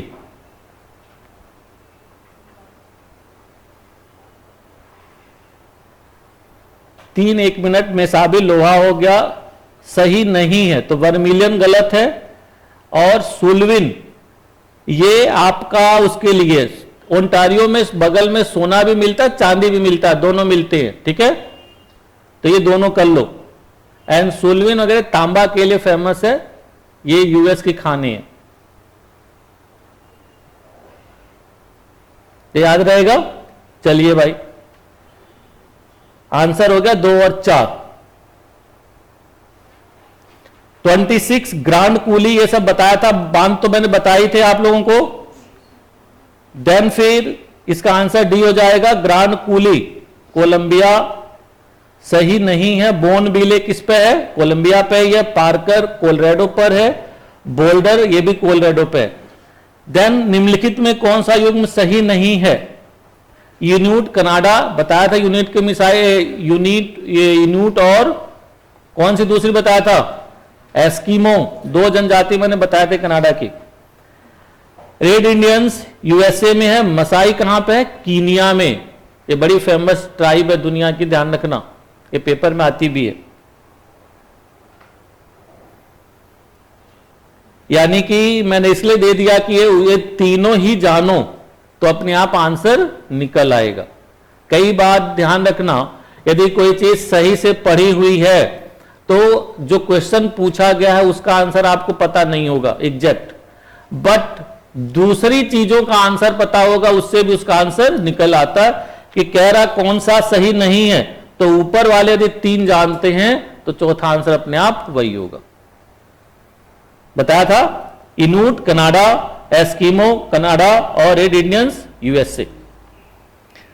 क्यूबेक 28वां कराया था मैंने क्वेश्चन, क्या आंसर इसका ए है, तो सही हुआ, कहीं कोई प्रॉब्लम नहीं है। ग्रेट लेक्स की सभी झीलें संयुक्त राज्य अमेरिका और कनाडा के मध्य सीमाएं बनाती हैं, ऐसा है क्या?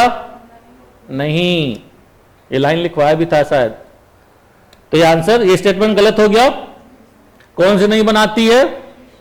मिशिगन को छोड़ के बाकी सभी बनाती है।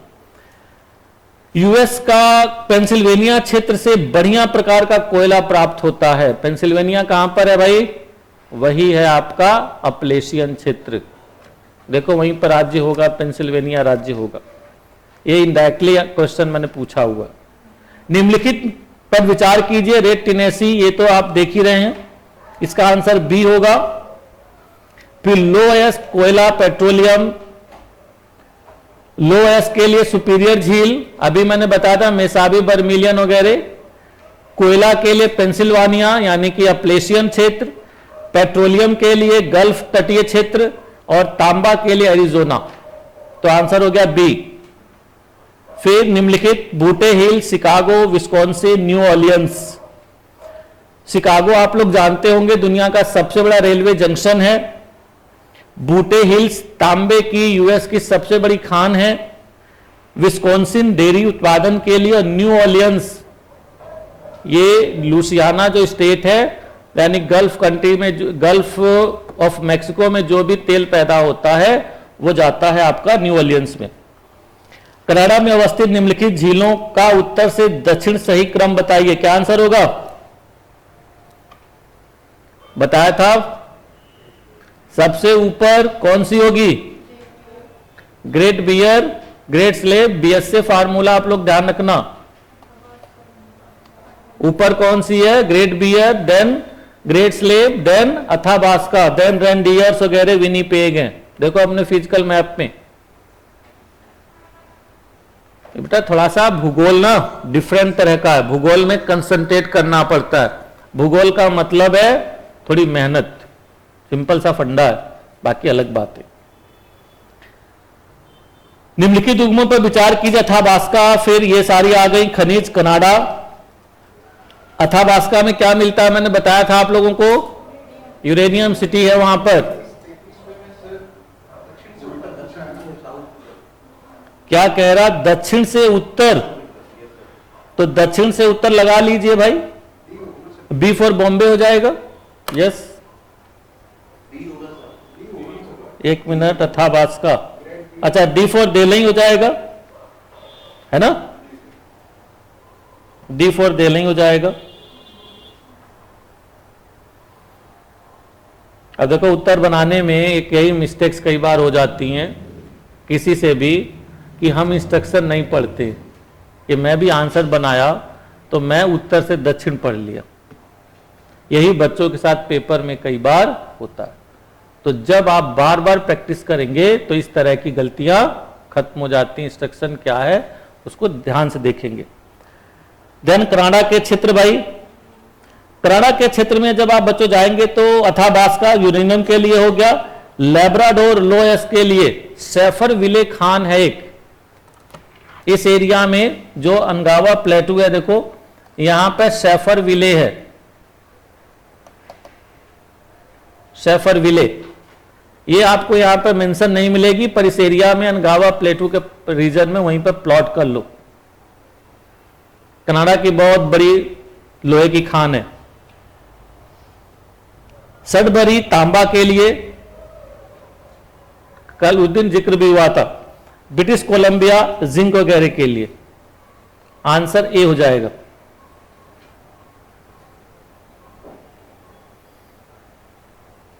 संयुक्त राज्य अमेरिका के देशज हैं रेड इंडियंस और लीसू।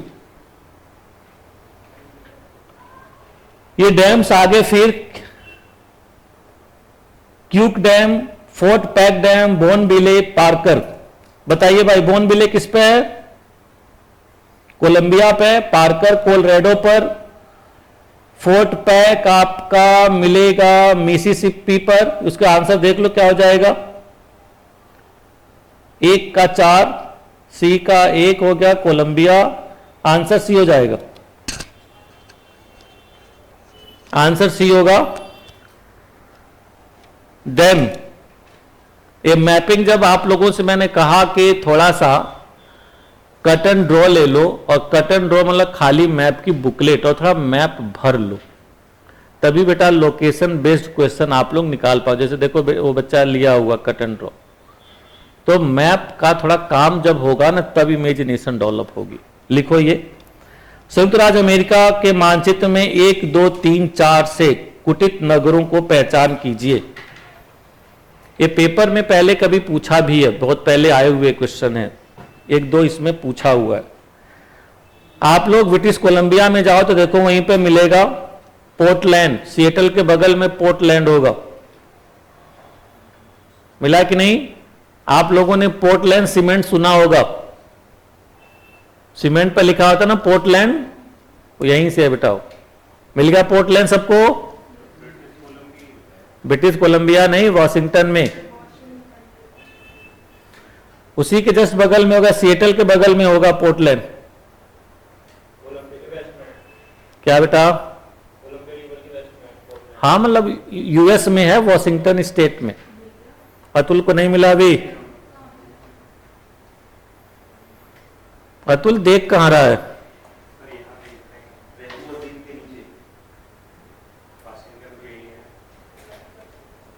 बेटा वॉशिंगटन डीसी लिखा होगा, मैं बोल रहा हूं वॉशिंगटन स्टेट।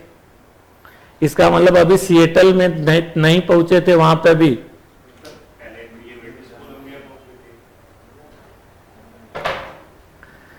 ब्रिटिश कोलंबिया नहीं, वॉशिंगटन। देखो यूएस में 2 हैं, ध्यान रखना, बच्चे कंफ्यूज होते हैं। एक तो वॉशिंगटन स्टेट है वेस्ट कोस्ट पे, बता दो उसको। तुम्हें मिला नहीं भाई? ये देखो ना, ये बेटा यहां पे देखो, वही जहां उंगली है तुम्हारी ऊपर देखो, वेस्ट कोस्ट पे देखो आप।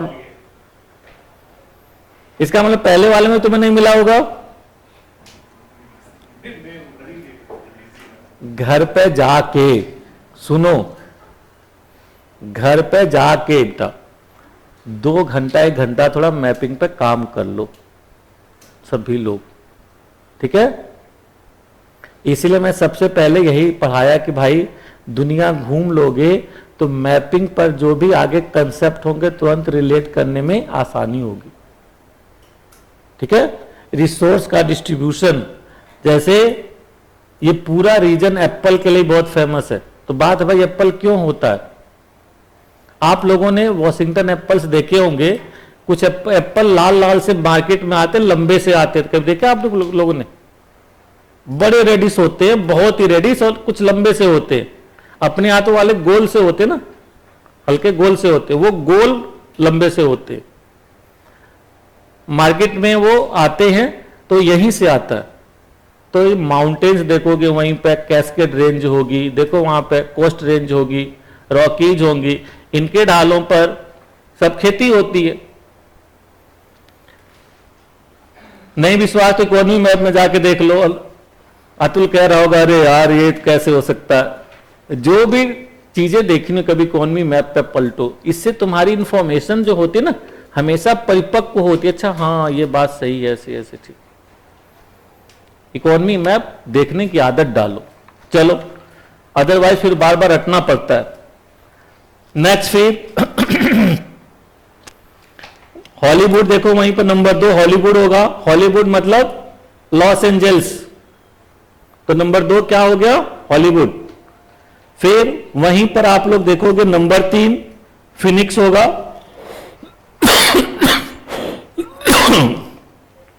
नंबर 3 फिनिक्स होगा और नंबर 4 डेनेवर होगा। आप लोग डेनेवर एक ब्रांड भी यूज करते होंगे। क्या यूज करते हैं? डीओ। वहीं पर देखो डेनेवर है, वहीं से बना हुआ है। चलिए देन 38 पे जाओ भाई। पूरब साइड के नगर, मैंने कहा था नगरों पर ध्यान दीजिएगा। देखो उसमें नगर हैं, सबसे ऊपर कौन सा होगा? बोस्टन होगा। बोस्टन सुना होगा, बोस्टन टी पार्टी। किसके लिए फेमस है बोस्टन टी पार्टी? ये वर्ड कहां से पैदा हुआ? हाँ क्या है वो तो मुझे ही पता। बहकाने को,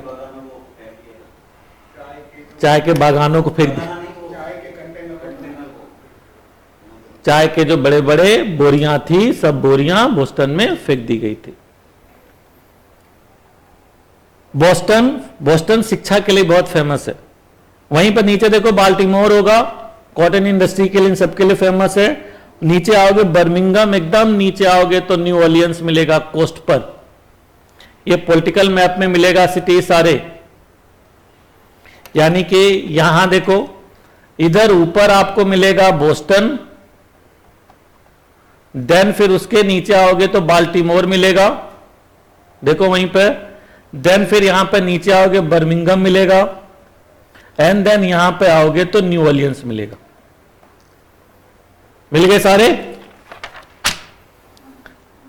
देन माउंट मिशेल, ये देखो अपलेशियन पर्वत में यहीं पे होगी माउंट मिशेल। मिले कि नहीं? ये मिशेल के अपलेशियन की सबसे ऊंची चोटी है। मिशेल किसकी वाइफ है भाई? हाँ, बराक ओबामा की।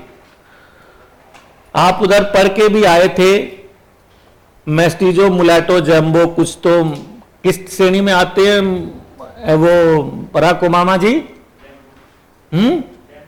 जैम्बो में। अपलेशियन श्रेणी किसके लिए फेमस थी? कोयला के लिए। मिस ओबामा का कलर कॉम्प्लेक्स कैसा है? कोयला तो नहीं कह सकते यार, तो बेइज्जती हुई। ऐसे कहना था, ब्लैक, मतलब you can relate with that. श्वेत कह लो बेटा, ब्लैक कह लो, कोयला नहीं कहना चाहिए। वही मैंने वो कहा ना बेटा, कोयला नहीं कहना चाहिए। हालांकि आजकल उसे ब्लैक सोना कहा जा रहा है बेटा, ब्लैक डायमंड टाइप में उसे वर्ड यूज। हाँ, ब्लैक ब्यूटी। चलिए खैर इधर आइए। संयुक्त राज्य अमेरिका के पूर्वी तट से विशाल मैदान की ओर जाने पर भू-आकृतियों का क्रम क्या होगा? अतुल, क्या होगा?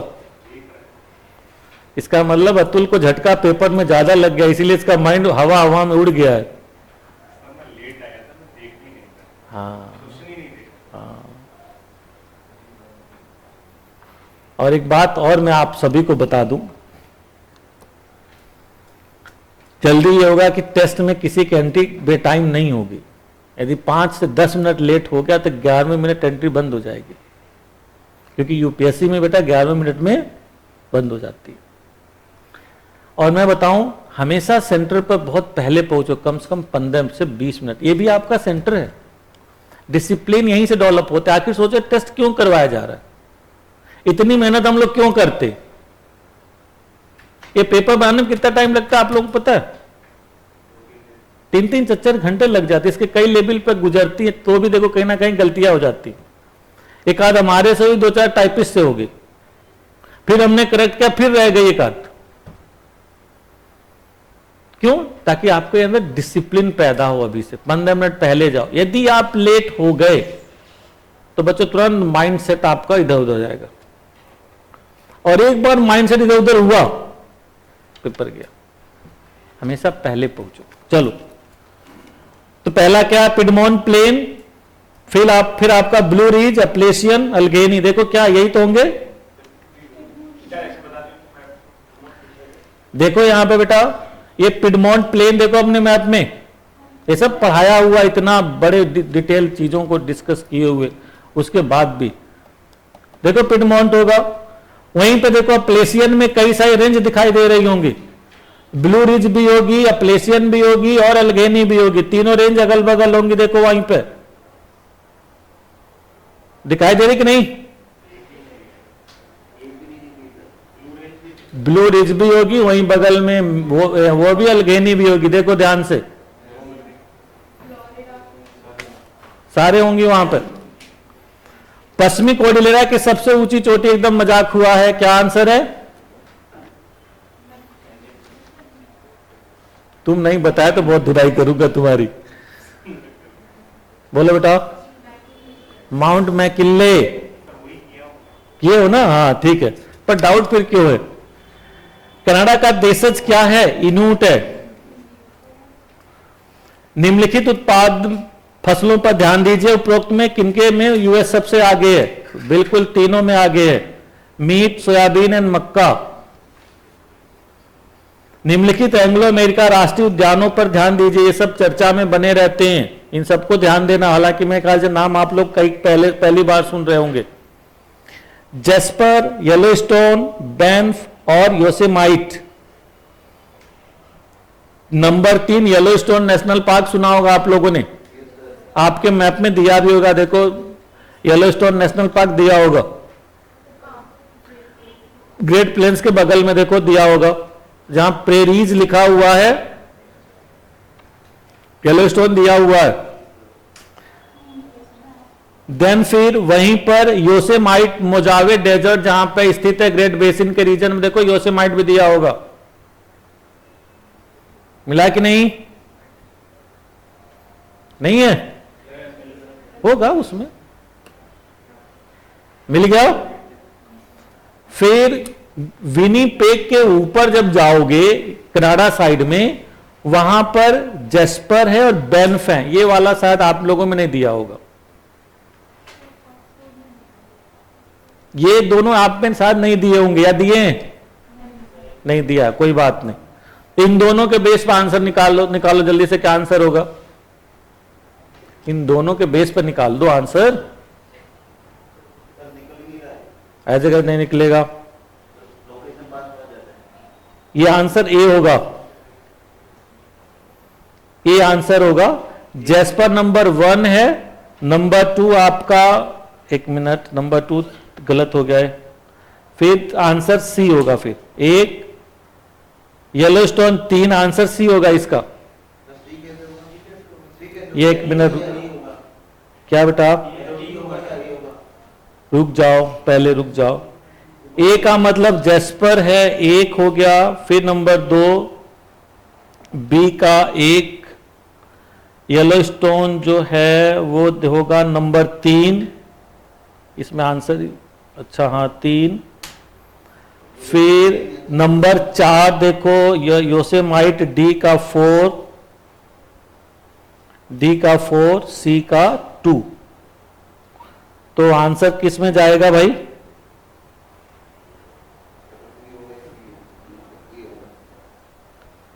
डी तो नहीं होगा भाई, डी तो होगा नहीं, तो ए होगा। तो ये तो मैं पहले बोल रहा था, सी में जैसे 1 और 3 था ना, तो उस बेस पर 1 और 3 हो सकते थे, पर आगे फिर गड़बड़ हो जाएगा इस पॉइंट ऑफ व्यू से। इसको मैच करना है, नंबर 1 कहां कौन सा है, नंबर 3 क्या है। तो यहां पे देखो जेस्पर जो है नंबर 1 है, फिर येलोस्टोन नंबर 3 है, बी का 3 हो गया, सी का हो गया, बैंफ नंबर 2 एंड योसेमाइट आपका डी हो गया 4। ठीक है, चलिए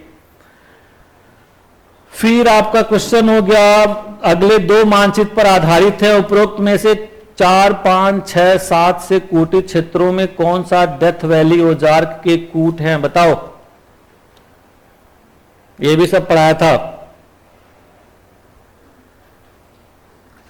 4 और 5 मैप नहीं कर रहे बेटा, घर पे जाके इतनी मेहनत को तुम लोग ना। चौहान तुम्हारे सही हुआ कि नहीं बे राठौर? हाँ क्या बेटा तुम्हारा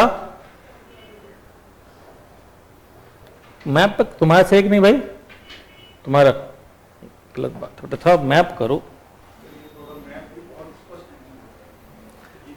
जब मैपिंग पे काम होता है तो स्पष्ट रहता है बेटा, जब मैपिंग पे काम नहीं होगा ना, जैसे मेडिकल स्टोर पे जाओगे तो जब उसके पास दवाई होगी ना बेटा, तो कैसी भी गंदी राइटिंग हो, हाँ, जब उसके पास दवाई नहीं होगी तभी वो 4 घंटा तो पलटेगा, दिमाग लगा कौन सा हो सकता है। मैपिंग पे काम नहीं हुआ। 5 और 6 दिख तो रहा है यार, क्लियर दिख रहा है नहीं? 5 और 6 मानचित्र में 10, 20, 30, 40 ये भी दिख रहा होगा आराम से कुछ। अलास्का, एंडीकॉट, मैकेंजी और ब्रुक्स, इसका आंसर सी होगा। मिला कि नहीं? ये देखो अलास्का होगा 10 नंबर, है कि नहीं? फिर वहीं पर 20 नंबर देखो एडिकॉट होगा, फिर यहां पर देखो ब्रुक्स रेंज होगी और यहां पर मैकेंजी होगी। तो सब पढ़ाया था।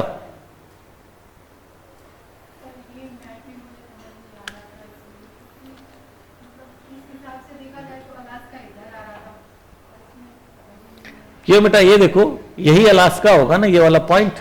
ये जो एंगल है, अपने मैप पे ध्यान दो, ये जो एंगल है इसी एंगल पे अलास्का होगा ना। अपने एटलस में देखो,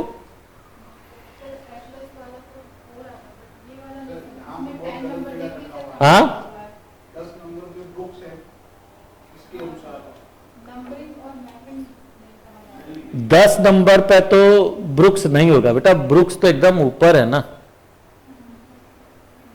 मैप पे तो देख लो, ब्रुक्स ये वाला एकदम टॉप पे है,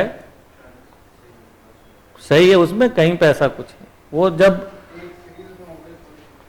देखो वो थोड़ा बहुत रेंज उधर उधर होती है ना। मैंने अभी वही कहा कि जब प्रैक्टिस नहीं होगी तो माइंड पकड़ेगा नहीं आपका। देन फिर आगे चलो, नासा का केंद्र आगे, फिर इसमें आगे। हाँ, अगले 2 प्रश्न मानचित्र पर दिए गए हैं। दिए गए एंग्लो अमेरिका की 4 श्रेणियों को दिखाया गया है, प्लेसियन, Sierra Nevada, Coast Range, Cascade Range. इसमें तो फिर आप लोग और फंसे होंगे। ये नंबर 3 जो है ये कौन सी है? नंबर 1 तो समझ में आ रहा होगा, कोस्ट रेंज है। नंबर 1 जो है कोस्ट रेंज है। फिर आपका प्लेशियन, ये नंबर 4 होगा। अब प्लेशियन नंबर 4 है। कैस्केड जो है वो आपका 2 नंबर सीरा निवेदा होगी, 3 नंबर कैस्केड होगी। देखो अपने मैप में नहीं मिल रही है। मैप में पश्चिम साइड में देखो, यहां पर ये सारी मिल रही होंगी भाई। थोड़ा ध्यान दो, मैपिंग नहीं हुई है इसीलिए आप लोग एकदम इधर उधर हो गए। ध्यान दो भाई। नीचे दिए गए कनाडा के 4 महत्वपूर्ण नगरों को दिखाया गया है। ये और हैवी पड़ गया। Yellow knife, port radium, uranium, Winnipeg, ये 4 इकोनॉमिक शहर हैं, पूछे हुए हैं पेपर में आपके। हाँ, ये आंसर होगा ए। 48 4 नगरों पर ध्यान दीजिए भाई। 10 नंबर क्या है? Port radium. 20 नंबर है येलो नाइफ। देखो आपके एटलस में, पॉलिटिकल मैप में दिया होगा येलो नाइफ। फिर 30 नंबर अथाबास्का होगी, यानी कि यूरेनियम के लिए। और 40 नंबर विनिपेग होगा। आंसर इसका होगा ए।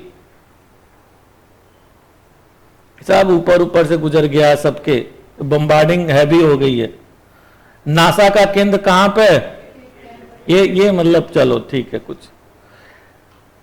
निम्नलिखित कथनों पर विचार के एंडीज पर्वतों के पूर्वी ढालों के वनों को क्या कहते हैं? मोन्टाना, केवे ब्रेको, ग्रांड चाको के प्रमुख पेड़ हैं। पराग्वे, द्रोणी, रबर के वृक्षों का मूल स्थान है। क्या आंसर होगा इसका? क्या बेटा? असत्य कथन, केवल 3 असत्य कथन है। रबर किसकी दोनी में मिलता है?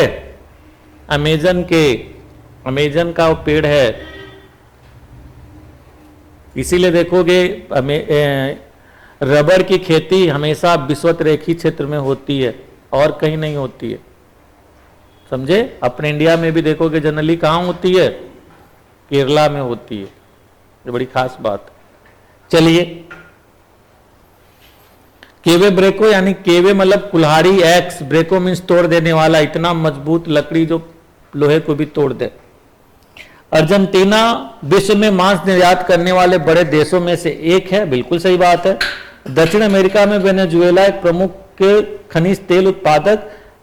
दक्षिण अमेरिका में अटाकामा मरुस्थल नाइट्रेट के लिए क्या है? तीनों, ऑल 3। फिर 52 का आंसर क्या होगा? इसका आंसर बी होगा। जैम्बो कौन होंगे भाई? Black and red Indians, mestizo Indian and Europeans, and mulatto black and Europeans. 53 Brazil में कैवे के वृक्षों का रोपण बड़े बड़े खेतों में किया जाता है, जिसे क्या कहते हैं? फजंद्रा। अमेजन नदी की श्रेणी, अमेजन नदी की द्रोणी, करेक्ट कर लो, द्रोणी तथा उत्तरी तटीय भागों में भूमध्य सागरी प्रकार की जलवायु पाई जाती है। सही बात है? हाँ, गलत कौन सी मिलती है? भूमध्य रेखीय मिलती है, नोट भूमध्य सागरी। बाकी यदि तीनों के स्टेटमेंट मैंने कराए हुए हैं। ब्राजील में सेंटोस कॉफी का बंदरगाह है, पोर्ट एलेग्रे उसके साउथ में पोर्ट है। आंसर इसका बी फॉर बॉम्बे होगा। 54 कोटोपैक्सी कहां पर है? इक्वेडोर में। फिर चिकवी कमाटा कहां पे है? चिकवी कमाटा तांबा के लिए फेमस है। मिनास गेराइस, लोएस्क, मराकाइबो, माटो ग्रासो। क्या आंसर होगा? 1 2 3 4। यूरोपियन और एश्वेत के मिश्रण को क्या कहते हैं? मुलाटो। निम्नलिखित पर विचार कीजिए। 57 क्या आंसर होगा? इसका आंसर डी फॉर देलेंगे होगा। उत्तर से दक्षिण सही क्रम में लगाइए। सबसे उत्तर में लानोस, फिर उसके बाद फिर आपका सेल्वास हो जाएगा, फिर कैंपोस, फिर पंपास। यहां पर देखो मैप में साउथ अमेरिका के, ये कोई काम आप लोगों ने मैप पे नहीं किया है। यहां पर देखो लैनोस होगा, फिर ये देखो सेल्वास होगा, फिर ये कैंपोस होगा, फिर यहां पर देखो पंपास होगा। मिल गया चारों? हाँ। 58 निम्नलिखित में कौन सी नदी ला प्लाटा तंत्र का भाग नहीं है? क्या आंसर होगा इसका? यानी आंसर केवल 3। उल्का, इसका बी फॉर बॉम्बे रिपीट हुआ था। फिर 60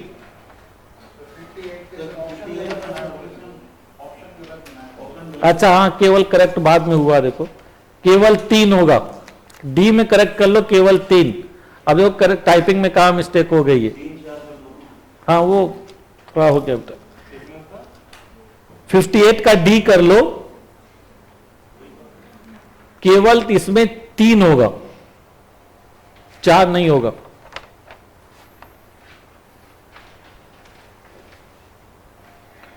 फिर आ जाओ जल्दी से 60 number, salt lake, Titicaca, Bolivia. इसमें 2 पढ़ाए हुए थे, 2 पढ़ाए हुए नहीं थे, पर आंसर मिल सकता था। मिल गया होगा आंसर। क्या होगा? ए होगा। निम्नलिखित में सुमेलित युग नहीं है। मैकेंजी कनाडा, ओरोनिको वेनेजुएला, रोन नदी जर्मनी, साल्विन नदी म्यांमार। क्या आंसर होगा? इसका आंसर सी होगा। रोन नदी नहीं है, राइन नदी है जर्मनी में। ये बच्चों में बड़ा कंफ्यूजन होता है। रोन नदी फ्रांस में है, उसे करेक्ट कर लो, फ्रांस।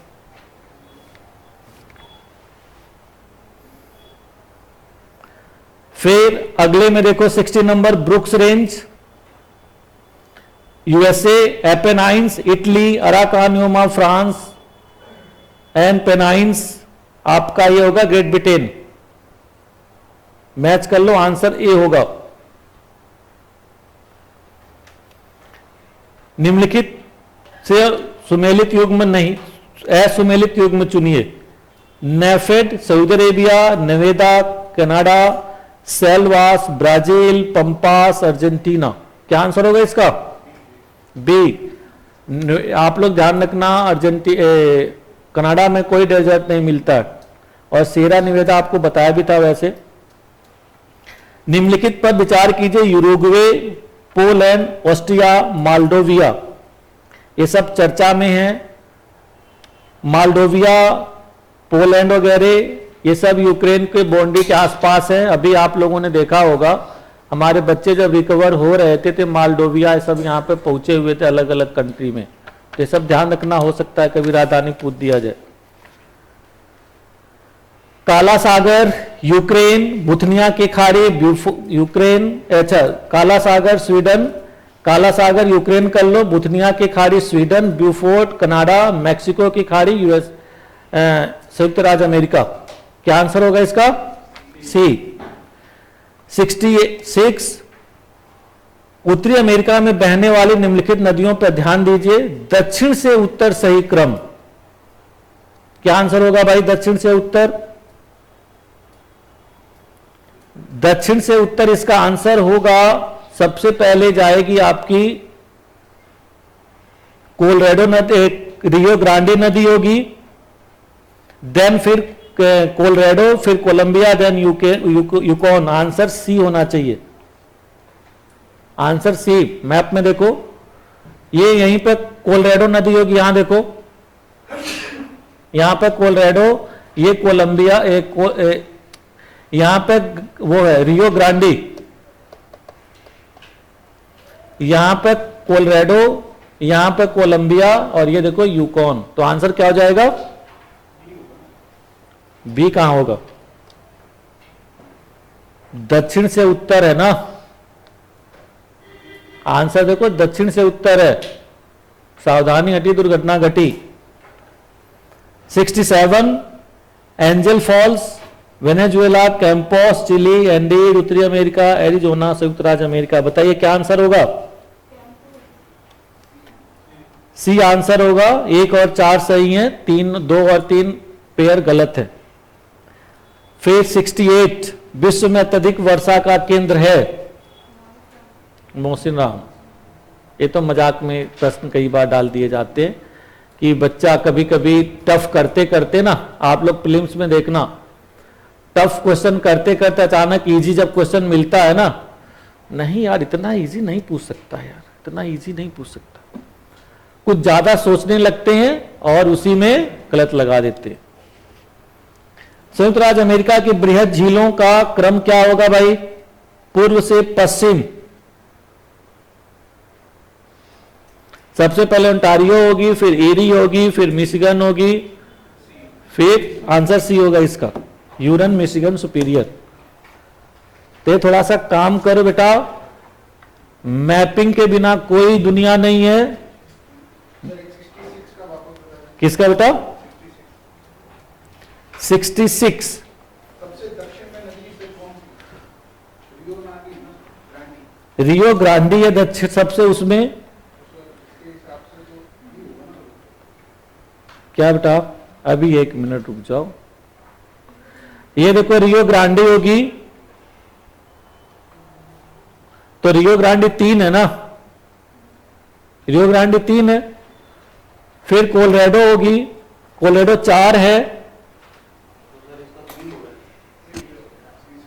सी होगा बेटा। तुम पढ़ रहे हो उत्तर से दक्षिण, यही सावधानी हटी, दुर्घटना घटी। इसीलिए बेटा यहां पेपर में अटेंशन देने की जरूरत होती है, कैजुअल लेने की जरूरत नहीं। आप लोगों ने लगता है पेपर बड़ा कैजुअल लिया। पहले बताइए कितने लोग एकदम टाइम से पहुंचे थे? अतुल लेट हुआ था, तुम लोग यहीं थे। अच्छा तुम बेटा लेट पहुंची थी, अतुल पहुंचा था। और कोशिश करो सब टाइम से पहुंचो ताकि माइंड कूल रहे। सब्सक्राइब कीजिए हमारे चैनल को और बेल आइकॉन को दबाइए हमारी लेटेस्ट वीडियो सबसे पहले देखने के लिए।